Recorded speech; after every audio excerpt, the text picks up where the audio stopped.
Iman itu kalau ditaruh di hati kita itu diberikan pada kita dengan berbagai macam perasaan. Iman itu juga menimbulkan kepekaan. Jadi belajar peka sama hadirat Allah.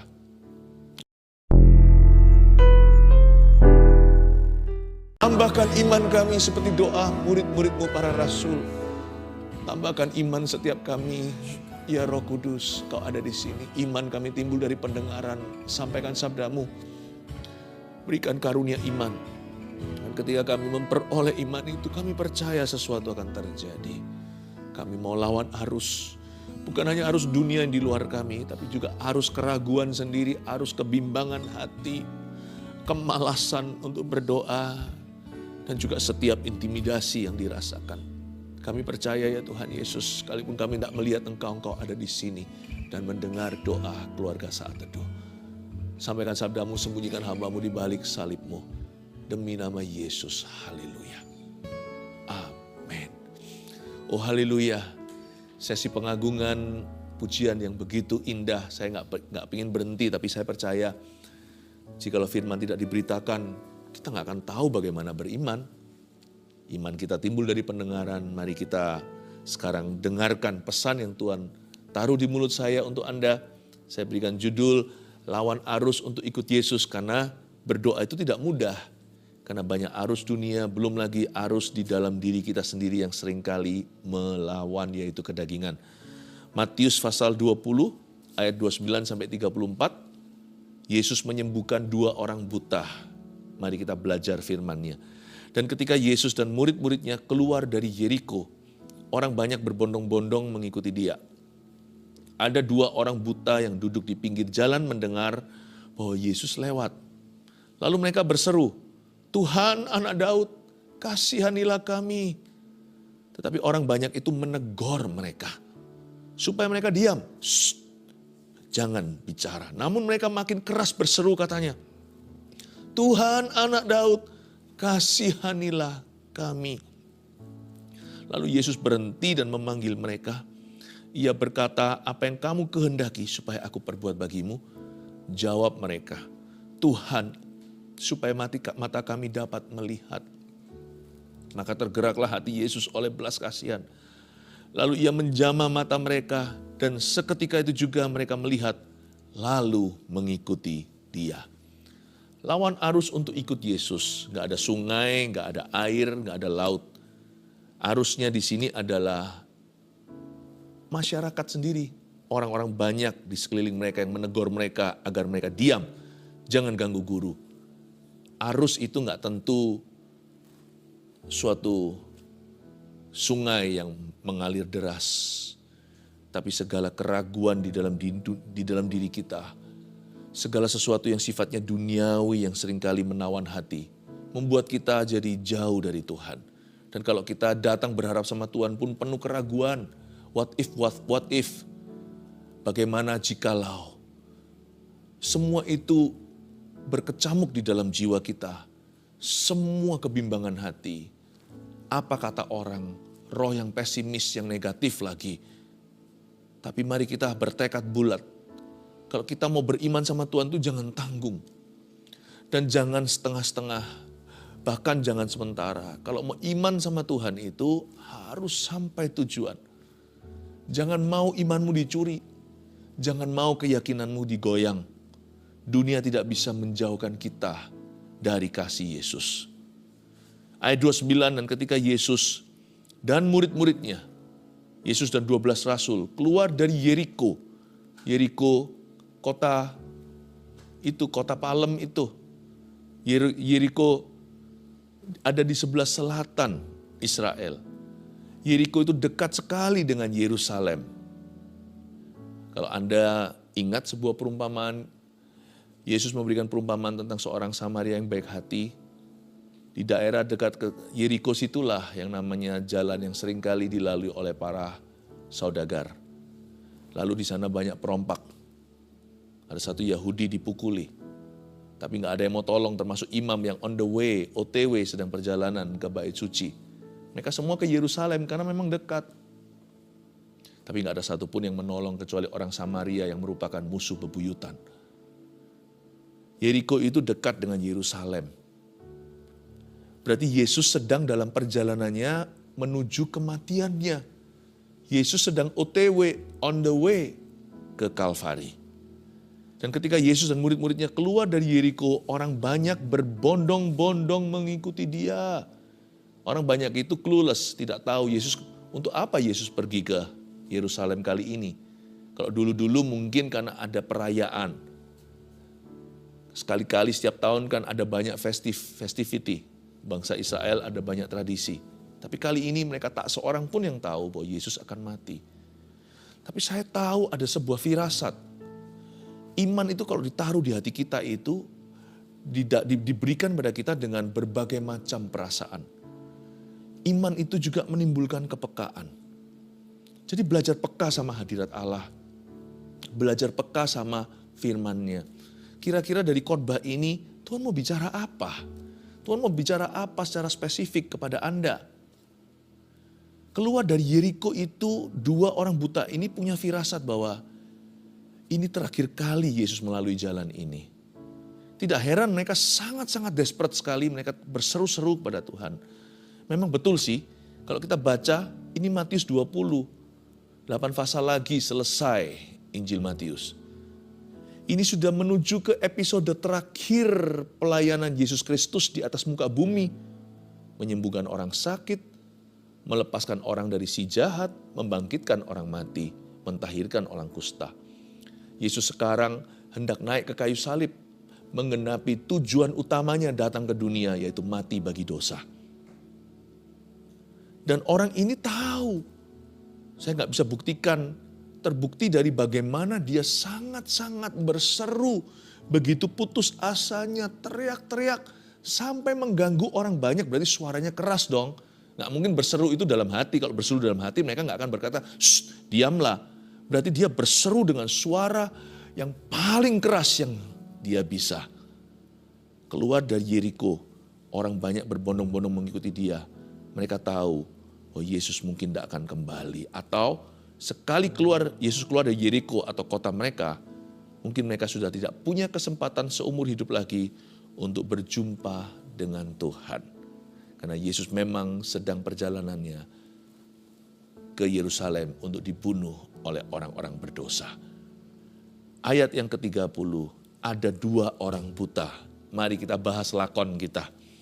Dua orang buta yang duduk di pinggir jalan, mendengar bahwa Yesus lewat. Dua orang buta. Mereka bukan partners in crime. Mereka bukan mitra dalam dosa. Biasanya kalau orang buta ketemu orang buta ya saling membantulah. Saling tolong. Biasanya orang cenderung untuk dekat dengan orang yang punya kesamaan. Ada sebuah perasaan senasib.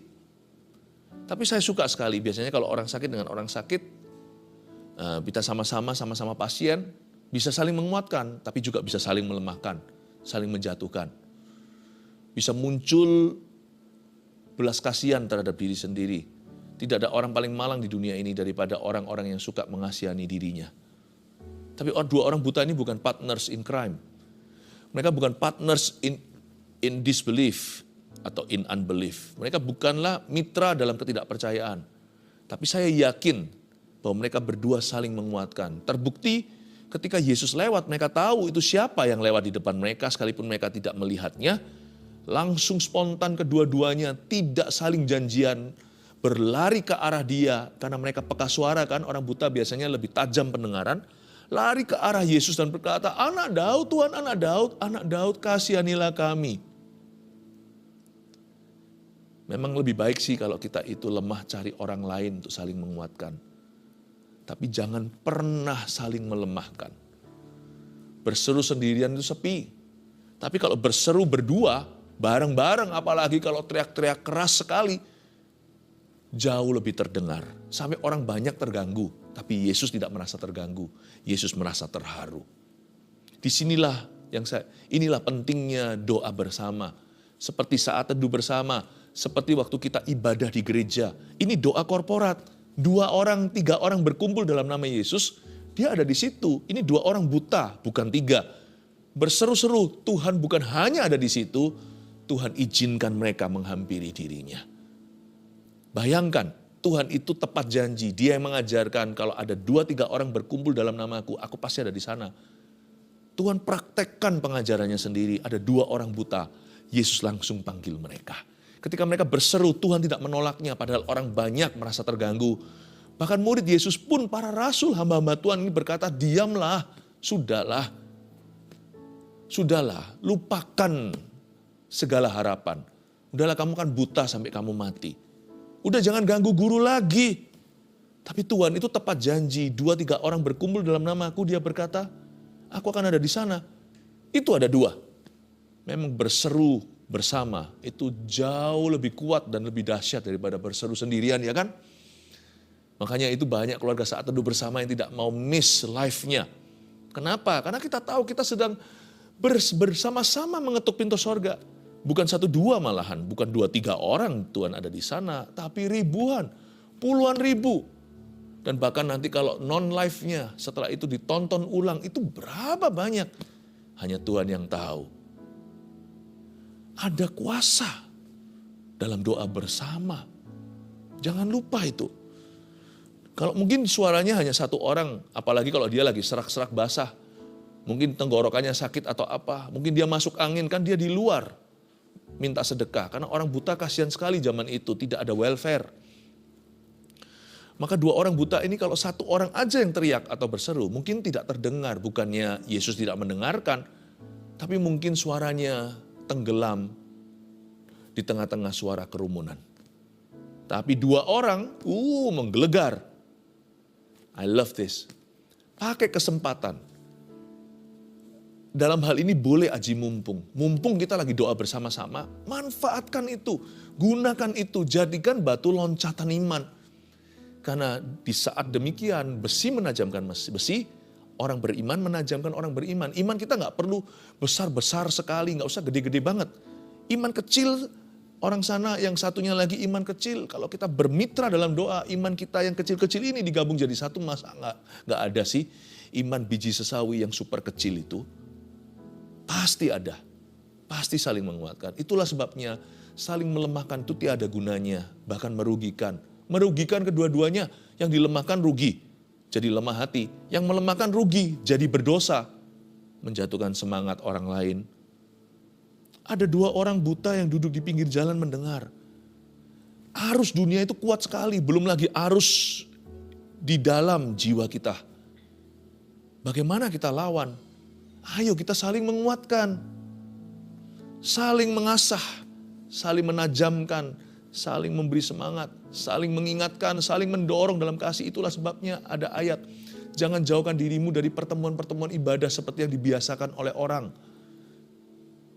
Tetapi menjelang kedatangan Tuhan, hendaklah kita semakin rajin, bukan hanya untuk berkumpul bersama, tapi saling mengingatkan, saling mendoakan. Yakobus katakan begini, saling mendoakanlah kamu, saling mengaku dosa dulu, agar kamu sembuh.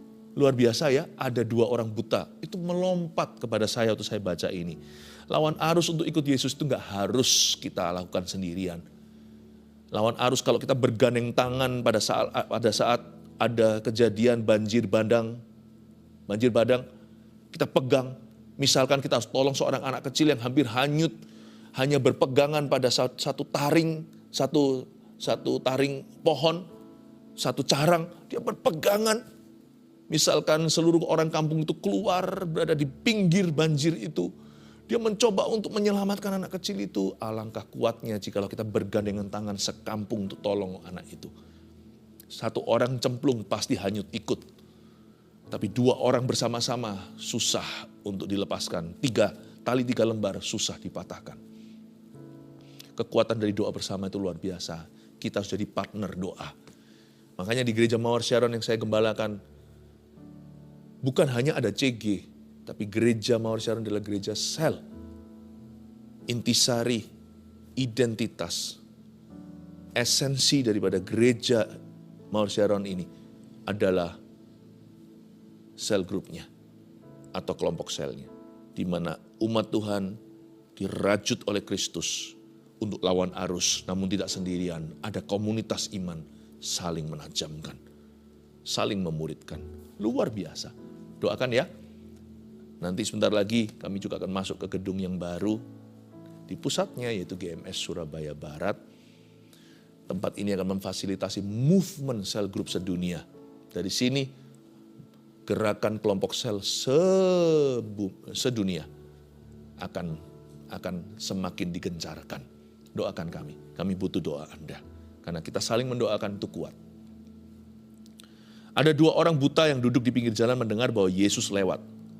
Lalu mereka berseru, kata lalu mereka berseru itulah level-level desperation atau level-level keputusasaan. Orang kalau putus asa itu ada 2 cara. Satu, dia menyerah. Tapi orang yang putus asa ada juga yang membuat dia jadi sungguh-sungguh berdoa. Nah, ini level putus asa yang kedua. Level putus asa berseru. Kata berseru di situ artinya berteriak. Bukan hanya berseru, halo. Tapi tolong. Berteriak hingga seolah-olah urat ini, urat lehernya hampir putus begitu. Itulah berseru. Lalu mereka berseru, apa yang mereka serukan coba lihat. Tuhan, Anak Daud, kasihanilah kami. Jangan hanya seru, kalau berseru teriak-teriak melulu. Orang dunia juga bisa. Ada banyak teriakan yang tiada artinya. Tapi yang teriakan yang Tuhan dengar adalah teriakan iman. Pada waktu Yesus berjalan, orang-orang bersenggol-senggolan. Ada satu orang yang menyenggol dia dengan cara berbeda. Yaitu wanita yang pendarahan 12 tahun itu. Karena dia menjamah Yesus. Lebih tepatnya menjamah punca jubahnya dengan keyakinan kalau dia jamah, dia akan sembuh. Berseru, itu berteriak. Tapi tidak semua teriakan adalah seruan.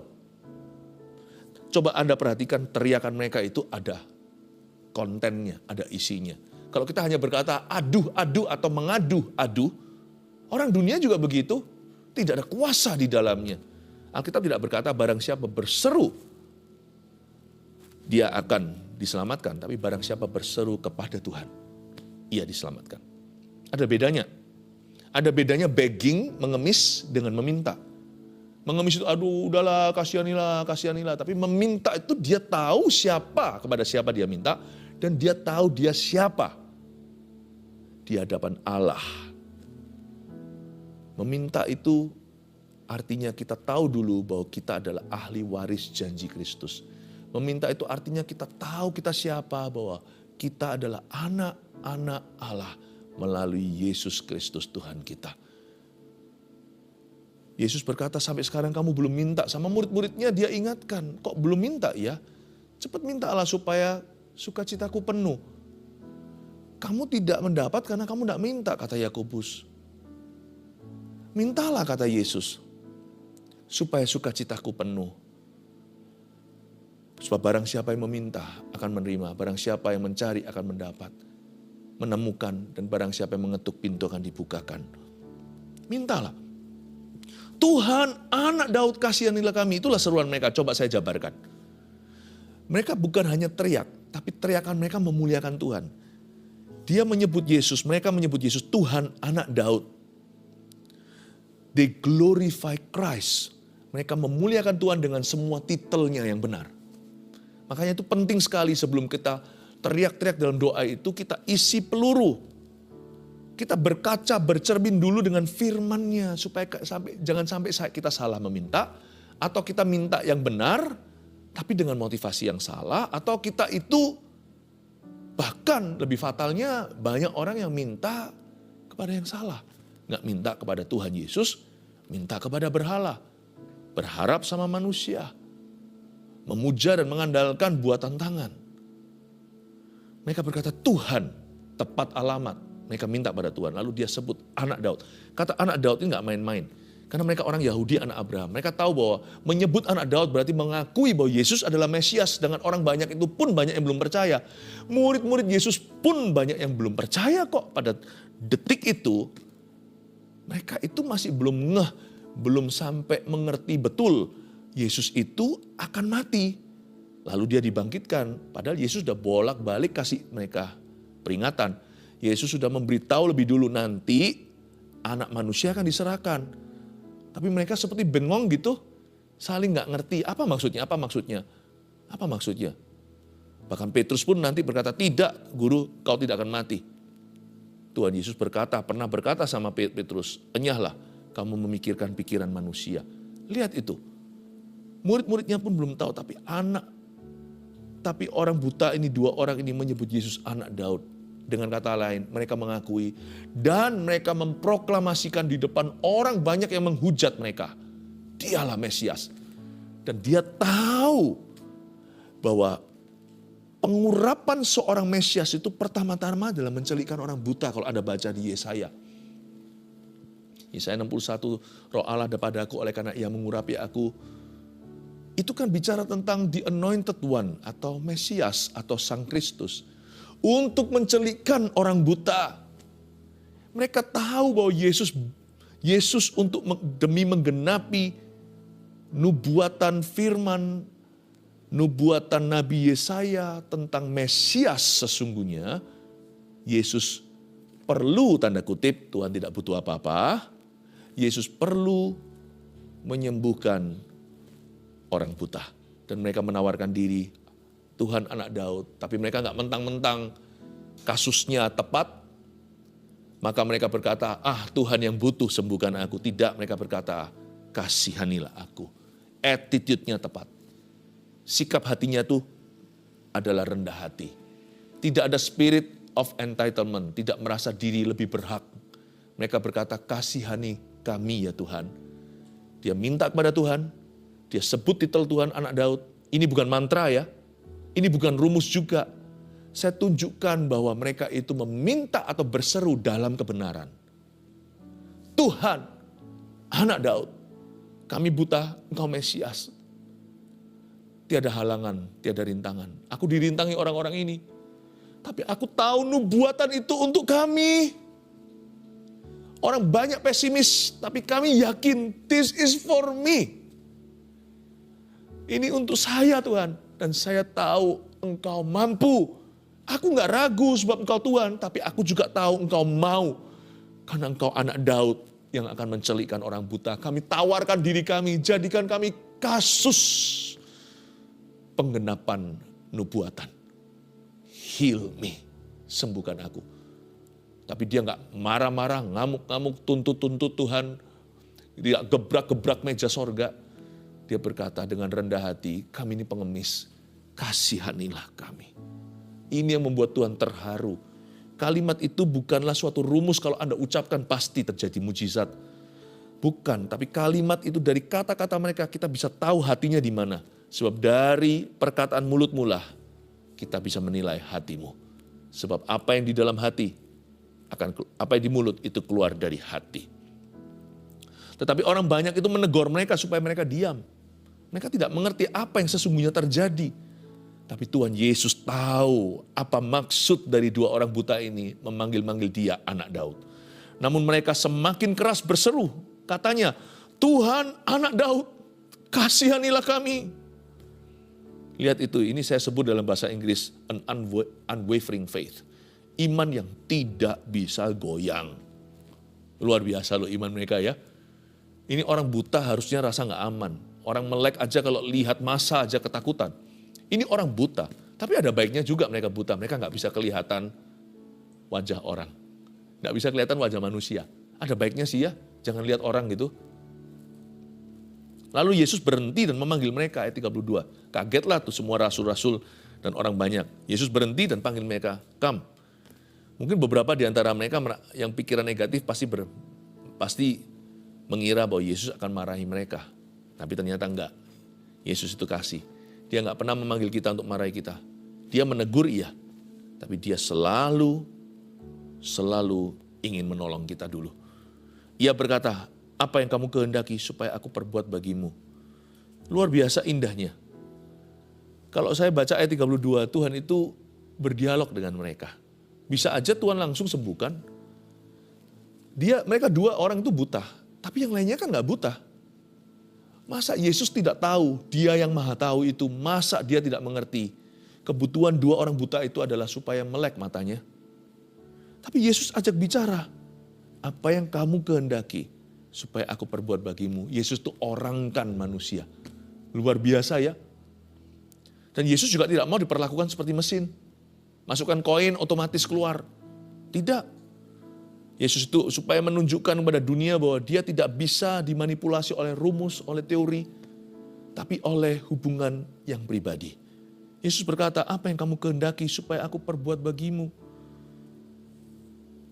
Lalu jawab mereka, indah nih ayat 33, Tuhan supaya mata kami dapat melihat. Mereka itu di pinggir jalan mengemis, tapi mereka tidak minta uang. Nanti ditiru ini sama Petrus. Petrus di sebelah sisi situ, diam-diam mengamati nanti setelah Yesus bangkit, naik ke sorga. Petrus jalan ke depan sebuah gerbang indah namanya.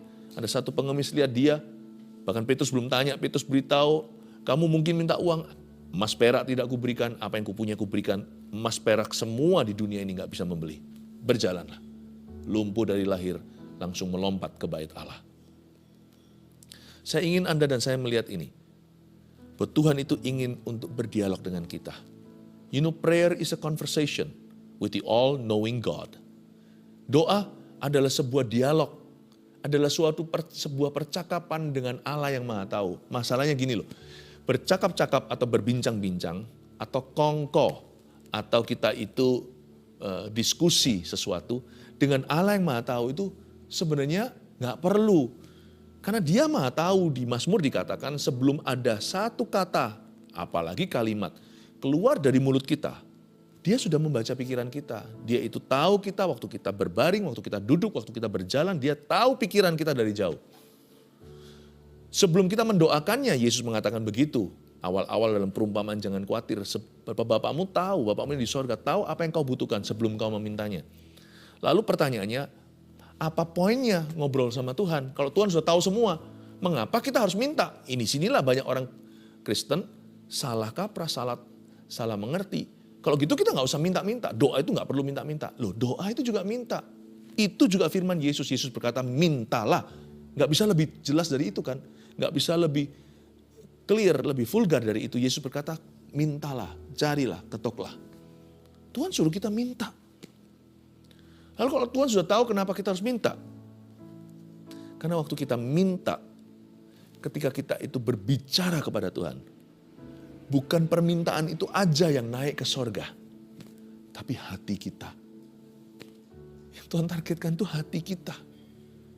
Ketika kita curahkan hati kita kepada Tuhan, Tuhan mau kita ekspresikan, bukan Tuhan itu jual mahal sebelum mujizat, ayo kamu harus begini begitu dulu alias bersyarat. Bukan. Tapi Tuhan itu ingin menjalin hubungan yang mendalam sama kita. Hubungan yang sangat pribadi. Mujizat itu mudah. Hubungan itu yang mahal di matanya. Prayer is a conversation with God. Karena itu jangan ragu untuk meminta. Ya, jangan dengarkan desas-desus di luar sana yang berkata, kamu gak usah minta lah. Doa gak usah minta-minta. Ya sudahlah, kalau ada orang yang sesakti sehebat itu imannya, bilang aja mungkin imanmu sudah sempurna, imanku belum. Gitu aja, merendah aja. Ambil arus bawah. Aku masih perlu minta beberapa hal. Betul sih, saya setuju dengan Anda. Saya setengahnya setuju, karena doa saya nggak melulu minta-minta. Tetapi doa saya di dalamnya juga ada unsur meminta secara sopan kepada Tuhan. Karena doa Bapa kami juga berkata, berilah kepada kami hari ini makanan kami secukupnya. Ampunilah kesalahan kami. Jangan tuntun kami dalam pencobaan, bebaskan kami dari yang jahat. Itu minta. Tapi doaku tidak melulu itu. Doaku mengagungkannya Bapa kami di dalam sorga, dikuduskan namamu. Doaku juga belajar untuk taat. Belajar untuk bisa bersyukur, memuliakan Tuhan, sebab Engkaulah yang mempunyai kerajaan, kuasa, dan kemuliaan. Nggak apa-apa minta. Malah justru harus, karena waktu kita minta, ingat yang naik bukan permohonan kita saja, tapi hati kita ikut. Maka tergeraklah hati Yesus oleh belas kasihan, lalu ia menjamah mata mereka. Dan seketika itu juga mereka melihat, luar biasa kan? Belum berhenti, lanjutkan, lalu mengikuti dia. Mengikuti kemana? Ke Golgota. Sekalipun mereka tidak disalibkan, mereka ikut Yesus ke Yerusalem. Tahukah pada hari semua orang berteriak, salibkan dia, salibkan dia. Tidak semua orang di sekeliling Yesus itu berseru, salibkan dia. Ada wanita-wanita yang menangis sampai Yesus tegur mereka, jangan nangis untuk saya. Tangisilah untuk dosamu. Ada juga mereka semua yang datang berusaha untuk memberinya minum cuka. anggur asam. Untuk meringankan, ada mereka yang mahsyikgu, ada juga yang terkagum-kagum perwira Italia yang berkata, ini sungguh-sungguh anak Allah yang maha tinggi. Tapi yang menonjolkan Farisi dan semua yang kena provokasi. Di situ juga ada murid Yesus, Yohanes ya kan, murid yang dikasihinya kepadanya. Yesus berkata, dari atas kayu salib digantung di situ. Yesus pasrahkan mamanya, ibu itu anakmu. Dia pasrahkan ke muridnya yang paling dikasihinya, itu ibumu. Dalam pemandangan penyalipan itu di Golgota atau Kalvari, juga pasti ada dua orang buta ini yang mengasihi Yesus dengan segenap hati. Saya ingin sekali untuk kita mengerti bahwa lawan arus itu begini. Nomor satu, berseru berdua lebih kuat daripada berseru sendirian. Yes. Namun demikian ingat ya, tetaplah buta satu terhadap yang lainnya, alias jangan melihat orang atau manusia. Mereka berdua saling dengar suaranya, berseru sama Tuhan, saling menguatkan. Doa yang satu menguatkan yang lainnya. Tapi mereka buta, tidak bisa melihat wajah seorang dengan yang lainnya. Ada baiknya juga itu secara profetik bicara sama kita, berseru berdua lebih kuat daripada berseru sendirian. Tapi alangkah baiknya kita tetapkan hati kita, jangan pernah lihat orang nanti kecewa. 2, iman jangan pernah digoyahkan karena banyaknya rintangan. Bukannya malah sebaliknya, kalau orang lain merintang itu kita malah justru harus lebih sungguh-sungguh beriman. Bukannya iman itu diberikan untuk masa-masa susah ketika banyak oposisi atau ketika banyak sekali challenges atau tantangan di depan. Iman itu jangan pernah digoyahkan. Seperti dua orang ini, disuruh diam, ditegur oleh massa, tetap ngotot aja ke Yesus dan berkata, Tuhan, anak Daud, sembuhkan kami. 3, siapa Yesus harus jelas, agar kasih tidak mudah tercuri. Cerita ini semuanya lawan arus, kenapa mereka bisa begitu kokoh imannya, kenapa mereka bisa tidak goyang imannya, dan mereka tidak goyah keyakinannya. Mau tahu kenapa? Karena mereka tahu Yesus adalah Tuhan, Yesus adalah anak Daud, dan Yesus itu maha kasih. Makanya orang lain mau ngomong apa, mereka tidak pedulikan. Karena mereka tahu siapa Yesus di hidup mereka. Ini Mesias, ini orang buta. Di tengah-tengah kami ada Yesaya. Wow, luar biasa. Dan penting juga, ketika mereka buta, mereka tahu siapa Yesus. Ketika mereka sudah dicelikkan matanya, mereka tetap tahu siapa Yesus. Buktinya mereka ikut Yesus, bukan hanya terima mujizatnya, lalu kabur. Yang namanya kasih kepada Tuhan itu mudah tercuri. Baik oleh arus berkat, kalau kita diberkati, cenderung kita lupa. Atau oleh salib. Ketika kita itu disalibkan, kadang-kadang kita menghujat Tuhan seperti penyamun yang ada di kiri atau kanannya. Siapa Yesus harus jelas agar kasih tidak mudah tercuri. Cerita tentang dua orang buta disembuhkan ini luar biasa. Karena mereka tetap mengasihi Tuhan dan ada kasih Tuhan dalam hidupnya setelah mereka mendapat mujizat. Andai kata mereka nggak dapat mujizat hari itu, saya tetap yakin mereka tidak akan mengubah pengakuan mereka. Yesus tetap adalah Tuhan, Yesus tetap adalah anak Daud, Yesus tetap mengasihi mereka apa adanya. 3 poin ini tangkap dalam hatimu. Mari kita lawan arus dalam hidup ini untuk ikut Yesus.